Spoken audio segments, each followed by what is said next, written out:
How you doing? Welcome. Hey, we're broadcasting in multiple platforms: Facebook, YouTube, LinkedIn. Just want to say, hey, thank you for joining. For those of you that are just going to be joining us, I want to discourse something, right? So, one of the topics for those of you on Instagram. So, the topic today is life insurance, cash value, infinite banking myths when it comes to loans, when it comes to taking a loan from your policy, how to, what happens when you access loans from your policy. So I have a series of questions that people have sent me. So I kind of want to address that, instead of just talking to one person. So I'm going to do a video, and then you all could definitely share the video. Make sure you like it, and it's going to help you, especially as you're looking to build your own bank, because you've heard people talk about that. Build your own bank, infinite banking concept. Your family bank. A lot of conversations about using cash value life insurance as a bank. But a lot of times the questions that we get, that people ask all the time, and different questions, but we're going to address them one at a time. I'll do numbers of videos on that. So today's first question, um, let me get the question.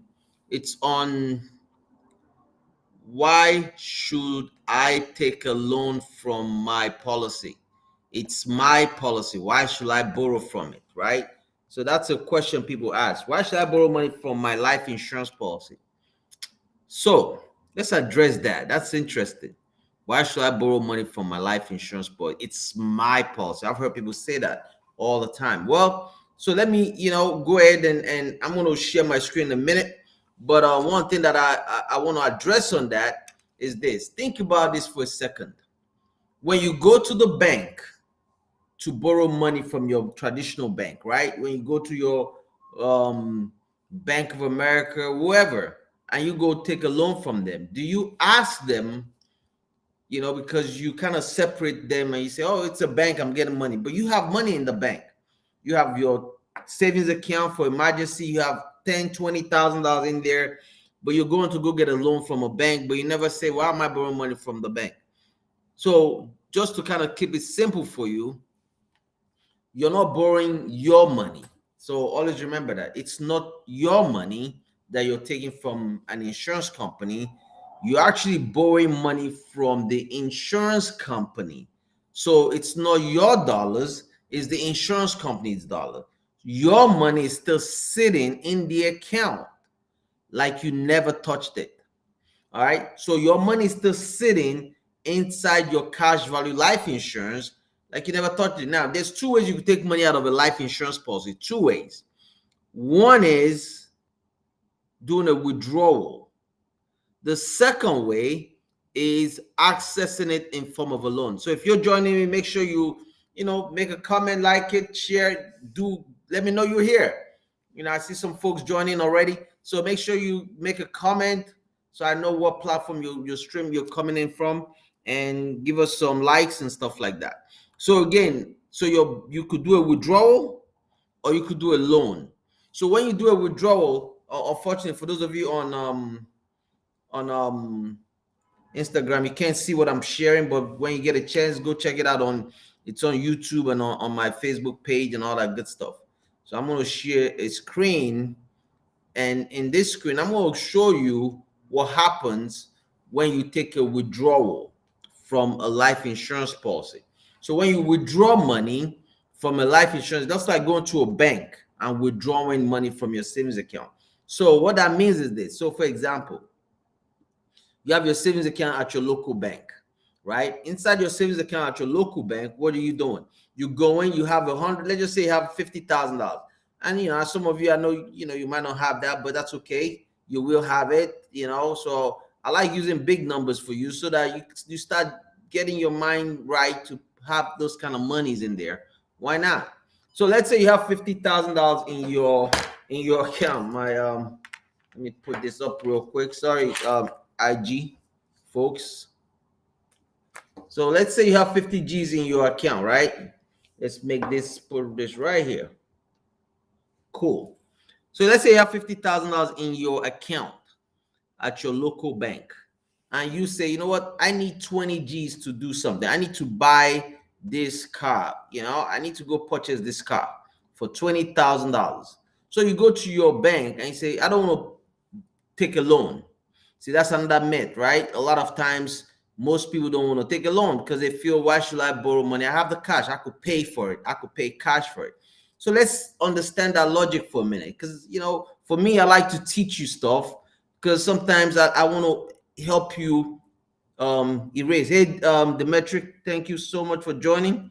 I want to teach you things so that you start, because at the end of the day, we don't want to keep you in a position of brainwash that the banks have done. So I want to help you on get rid of that mindset.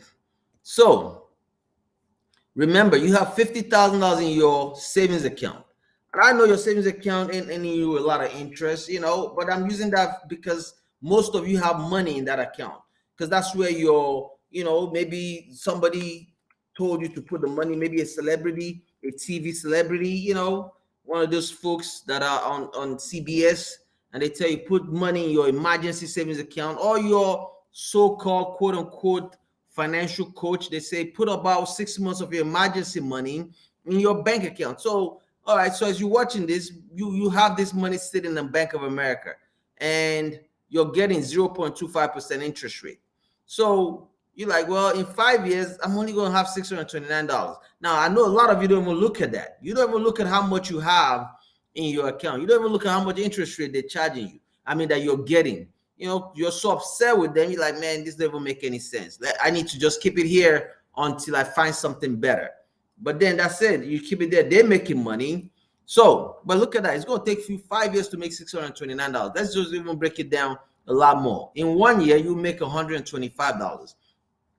Now, but you don't have a problem with that, right? A lot of you are okay with that. You like, well, that's all I got. Well, you know what? There's better. We're going to talk about better in a minute. But check this out, just to keep the same mindset. So even if, $629 still money. Money is money. It's what it is. But if you said, you know what? I want to buy a car, and the car is $20,000. So if the car is $20,000 that you want to purchase, if you go to the bank, the same bank, let's say you walk into your bank and you say you went to the bank manager and say, hey, bank manager, I want to buy a car. And the bank manager say, okay, sure, we'll give you the loan. We're giving out car loans, right? Oh, really? Well, let's run your credit real quick. And they come back and you have great credit, and the going rate is 2%. All right. And you say, man, I don't know, I could do that. And they say, well, you're gonna pay us $351 every month for the next 5 years, right? So you're gonna pay them $351 every month for the next 5 years. For those of you on IG, just real quick, just to kind of give you, so you kind of see what I'm doing over here real quick. So, so make sure you go check me out on one of these platforms so you could see exactly. But right now, you just got to stick with this with my face here. All right. So $351 a month. That's your monthly payment. But you're like, man, I don't want to pay them interest. See, the interest is $1,033. Now you're like, well, I don't want a monthly car note, right? I don't want a car note. That's the first thing. I have the money in my Bank of America account. I got 50 G's. I could buy this car cash. And you're like, okay, let me do it. Let me just take a withdrawal. So you go into your bank and you do what? And you withdraw $20,000, dropping this down to $30,000. Now, remember something I want you to remember. It's called opportunity cost. Opportunity cost. Remember that word. Every time you want to make a financial decision, always think about opportunity cost. I do that for me. Every time I'm about to make a financial decision, I say, okay, what is the opportunity cost on it? For those of you that don't know what opportunity cost means, let me explain it. Opportunity cost is this. For every dollar, let me find a dollar real quick. For every dollar, so here's a dollar. All right, for every dollar that you could have saved, but you end up spending it, imagine how much that dollar will be worth in the future. That's what we call opportunity cost. So if you have a dollar today and you're able to put it away, like this dollar, right? This 50,000 that grew to $629. That's the opportunity cost. That's $629 that 50 grand would have made in 5 years, based on, putting the money in Bank of America, Navy Federal, all those traditional banks, because that's what they pay you, 0.25%. Now you went and you took your 20,000 out of that, and look at your account now. $377 is what you have in interest. And now you're in 5 years, you're going to be your future person. Always also another person you got to think about when you think about opportunity cost. You got to think about your future you. See, I always think about Douglas in the future. So if you're 24 years old, you need to think about you at 34, at 44. You might say, man, that's far-fetched. But what if you make it to that age? What if you make it? See, whatever decision you make today is going to affect the way you live in the future. See, I like to enjoy myself. I like doing the things that I love, that makes sense for me, that I like doing. But I also want my future person to enjoy it, right? So my point is, I don't want to be driving a brand new car today, and then in the future, I'm driving a hoopty because I don't have the money to purchase a brand new car, right? So I want to make sure that if I'm driving a brand new car today, I want to be able to do the same in the future for my future person. So every time I spend a dollar, I think about it. I say, man, what would that dollar be worth in the future? So what's the best way for me to make sure I expand my money and have my money continue to grow, and I could still get those things that I want? This is where you come in. We bring in the life insurance concept. But before we go to that, so we're going to put this back. So as you see, this guy just lost, not only did he lose $20,000, he also lost the interest he could have made on that money. All because he didn't want to pay $1,000 in interest to the bank. All because he didn't want to pay $351 a month. Now, he paid cash for the car. So now he's bought a car, he paid cash. So let's go back to this example here. So what he did, he withdrew 20 grand out and paid cash for this car. Now you only have $30,000 in your account earning interest. In your mind, you're like, oh yeah, I paid cash, so I don't owe anybody anything. And it only cost me $20,000. No, it did not just cost you $20,000. It cost you $20,000 plus the interest you could have made on that money. That's what we call opportunity cost. And you also just lost control of your $20,000. It's gone. You'll never see that money again. Because remember, money does two things. Either you're spending money or you're saving money, right? That's it. So what would you want me to do? Well, here's what I want you to do. And this is why insurance is so important. And using cash value insurance as your bank where you park your money. It's not an investment. Always remember that. It's not an investment. An investment is when you're investing money either in a business, in real estate, in things that's going to make you more money. That's an investment. A savings is a place you park money. So if you're going to park your money in a savings account or wherever, well, wouldn't you want to park it in a savings account that's going to give you a lot more benefit than just a savings account? I want my savings account to have benefits. What's the first benefit I want it to have? Well, I want it to have my money safe, where no matter what the situation is, a creditor cannot come in and take the money from me. I need my money to be protected. I don't want it to count. I don't want it to show up in a divorce court, right? Some of you, going through stuff like that. I want to protect my money. I don't want strangers stealing my money, because somebody could go in and just because you had a dispute, they could put a lien, they could come after your money, right? Because that's the way people make money, right? And I do not want the IRS to have access to my money either, which means I don't want to pay taxes on the growth, on the money. Because think about your savings account that you're already being disrespected with, where they're paying you 0.25% interest rate, right? The savings account you're being disrespected, they're paying 0.25% interest rate, but you don't have a problem. But you know what? You still got to pay taxes on that money.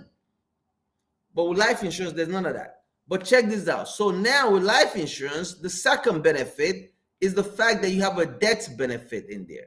Now, can you borrow money from life insurance? Of course you can. You want to buy the same car.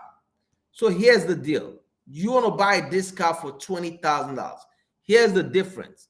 With the insurance, we're going to go back here for a minute. We keep our $50,000. This is the insurance company. We got 50 G's.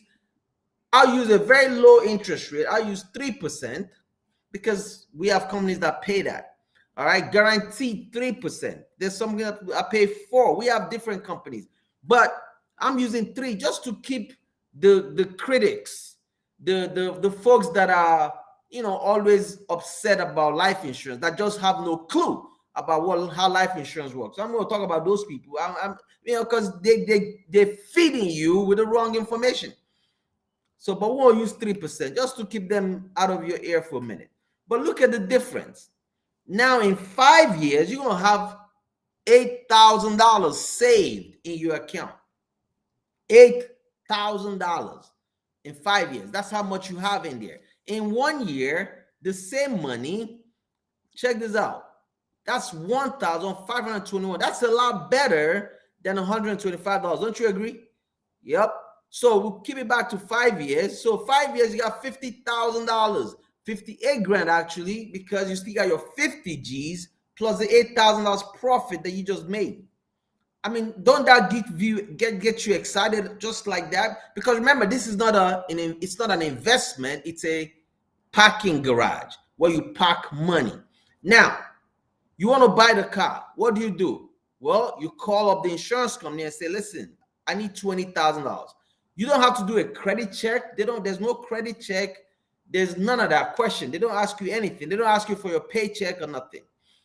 They'll say, okay, sure. What do you want us to do? Send you the money? Which bank account do you want us to send it to? So guess what? They send you a check for $20,000, or they wire it right into your bank account. So now what happened is you took a loan. We didn't do a withdrawal. You took a $20,000 loan from the insurance company. See, a lot of insurance agents always say you're borrowing money from yourself. No, you're not borrowing money from yourself. You're taking a loan from the insurance company. See, let me explain something to you. An insurance company is a financial institution. They have money. Now, why would they be interested in loaning you money? Because they got money. They got a lot of money. A lot of money. They control 75% of the wealth in America. 75%. That's huge. That's a huge industry. Now, understand this. So they give you the $20,000. Of course, they're going to charge you interest because they're giving you their money. But let's say the interest is 4% or 4.5%. A little bit higher than the interest you're earning. So let's do the math on that. Let's bring that up and I'll show you, because sometimes in life, we always focus on the wrong things. So 4.5% interest. Now, your monthly payment will be $373 if you took this from a traditional bank. So even though the insurance company is saying your interest rate we're going to make off of you, it's an interest-only loan. Interest-only loan, unlike a traditional bank where it's principal and interest, which means when I pay the bank back, every time I send them a check for $373, they got to take their interest out first and then apply the difference to the loan. So in this case here, if this was a bank, a traditional bank, like, one of those traditional banks you all use, right? I don't have a savings account at any bank. All I have is a checking account to pay my bills. But in this case here, annual for that year, the bank would take $825 out of your account to pay for the interest, get their money, because that's their money. They deserve to make that money. I don't know why people always count other people's money. They deserve to get $825 because they just gave you $20,000 of their money. So they gave you $20,000 of their money, so they deserve to get the amount that they're going to make off of you, right? No problem. But guess what? Your $50,000 is still growing. At the end of 5 years, you've paid off the car. You only pay them interest of $2,372. So you pay the bank $2,372. Guess how much your account is? $8,081. But now here's the flip side, because that's a traditional bank, right? What if I took the money from the life insurance company? Woo! Now we're talking. What if I took the money from a life insurance company to buy the car and I didn't go to the bank? Your credit is jacked up, because some people have jacked up credit. This is so, man, listen. Woo! I'm getting excited right here. When your credit is jacked up, but you got money, because there's a lot of people that have money, but they have bad credit for whatever reason. It's just what it is. Your credit is jacked up, but yeah, you keep putting money in a bank, and they keep disrespecting you and not even giving you a loan when you want one. Man, why you keep doing that? I just don't understand it. But here, this is what it is. So we're talking to a person with bad credit. He goes to the bank. Because now he's woken up, he realized, man, I could have put this in life insurance. Yes, you can. And you call the insurance company, I need a loan because I want to buy a car, $20,000. Of course, the banks are going to say no because my credit is bad or whatever. Guess what? The insurance company will send you a check quickly. They don't even blink. They're like, boom, here's your money. You're like, what? How'd that money get to it? You didn't look at my credit? Nope. We don't care about your credit. What? How about my income? You didn't ask? No, we don't care about all that. That's your 20 G's. And insurance. Now, another question people always ask, well, how is the insurance company protected? What's the FDIC of the insurance? What? FDIC? How much of that? How much are they protecting your money in the bank? And what does that really mean? Protection. Do they protect you when the bank goes out of business? Oh, no, they don't. FDIC doesn't protect you when you are sued. They only protect you when the bank files bankruptcy, and you only limit it to a maximum amount. You know how much that is? $250,000. And they only raised that because of due to September 11 back then. And when a lot of the stock, actually 2008, when the market crashed, when everybody was losing money and a lot of banks went out of business, they took it from 100,000 to 250. So the FDIC only protects you if the bank files bankruptcy. And that's all you're going to get. So what about the insurance company? Wow. The richest companies in the world that are worth trillions of dollars, they protect everything. All your dollars is safe and secure. You don't lose nothing. That's why it's safe. So in this example, you call the insurance company and they wire the money right into your bank account. Boom, you got your 20 G's. It's right there. Now, you just start paying them back. So how do you do it? You just send them the check, just like you would have paid Bank of America. But in this case, what I do is I send them, actually, I pay more. Why do you pay more, Douglas? Well, here's the reason I pay more, because I want to pay it off quickly. Because the quicker I pay off the insurance company, the quicker they remove the lien. Because all they did was put a lien on my account. And they used my account, my insurance policy, as collateral. And I'm still earning compounding interest on my $50,000. And it's growing. And then I start paying this loan back. And I decide to give them maybe $500 a month. I'm paying them the $500 a month back to the insurance company, which is $6,000 a year. Now, here's the sweet part. Woo, this one will kill you, break your mind right here. See, remember, it's an interest-only loan, which means this loan is not due until my anniversary. So if I send them a check for $6,000 for the year, guess what they're charging me interest on? On the balance. So the balance on my loan now is $14,000. So I pay interest on $14,000, not on $20,000, because every time I send them a check of $500 a month, the total $500 goes immediately towards my what? Principal.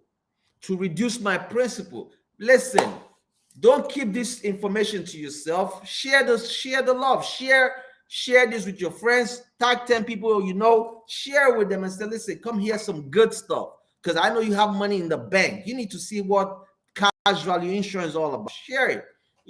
Sharing is caring, right? So this 6 grand is immediately applied to the principal of the $20,000 that I borrowed to buy the car. And here's something else. There's no lien on the car. It's like I pay cash for the car. So there's no lien. The insurance company put a lien on it like the bank will do. The bank will put a lien on your car, right? That means if you can't pay them, they'll repossess the car. What if I can't send a check to the insurance company? Well, they don't care that you can't send a check. It's okay because they know, you know what? One day you're going to die. And this loan, this $20,000 loan that you took out, it's due at death. What do you mean by that? I never heard that before. No agent has ever told me that. Well, you're hearing it today. It's due at death. Your loan from an insurance company is due. The due date is the day you die. Wow, really? Yes, because when you die, they'll subtract the amount that they gave you from the total death benefit. And if the agent you're working with understands how to build the policy correctly, you might have more death benefit than what you started off with. Because the death benefit, let's say you started off with a $200,000 death benefit, if the policy is designed properly, whole life or index universal life, either one of them, if they're designed properly, see, we know how to design a whole life to look like an index universal life option B, which is the increasing part. Most agents don't even know what that is, but that's why they come into our company and we train. We believe in training insurance agents to be the best of the best in the industry because they need to know these things. See, the same way I'm talking to you right now, that's how I train my agents, right? Because they need to understand this business and understand how to talk to you about insurance and how insurance works so that you can become great at what you do. You can sleep well at night knowing that your money is safe. As a business owner, what do we worry about? What if the IRS wakes up one morning and they say, you know what? We think you owe us some money. All they have to do is think it. They don't have to do anything. They just think that you owe them some money. Guess what they do? Boom. They could put a lien on all your bank accounts that has your social security number tied to it, and your money is frozen until they unthink themselves from you owing them money. But in the meantime, you can't pay your bills.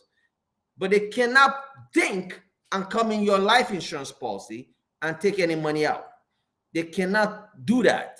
So understand the power of cash value life insurance. I hope that makes sense. I hope you are getting it. I hope this is making sense to you, why it's important for you to look at cash value life insurance as an alternative to your traditional savings account with your local bank. And once you pay off the loan, boom, the lien is off and your account is like nothing ever happened. Your car, you're driving, you don't have to worry about, oh man, am I parking in the right spot? I don't want them to come repossess my car because I haven't made any payment. You don't have to worry about that.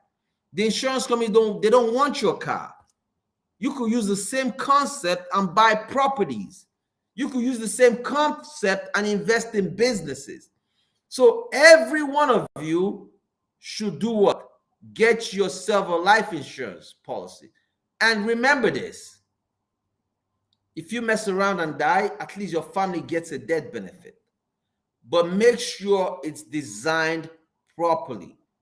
Make sure whoever you're dealing with, whoever the agent is, designs the policy properly for you. And if you're unsure, well, send me a message, inbox me, email me, and say, listen, I just bought a policy or I'm considering a life insurance policy. They send me the illustration. Can you take a look at it and see if it makes sense? Yeah, send it to me. and we could review it for you before you make your final decision.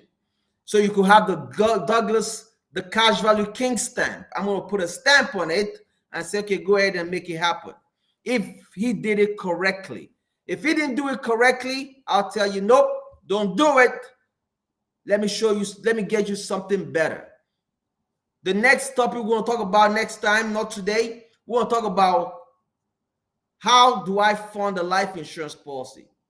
How am I going to fund it? My agent told me I should only pay for 10 years and stop. I should only pay for 10 years and stop. Is that the right thing to do or not do? So I'm going to address that on another Zoom. We're going to do another call like this. I'm going to address that. The best time and how long to pay for life insurance and all that stuff. We're going to talk about it on the next time with me.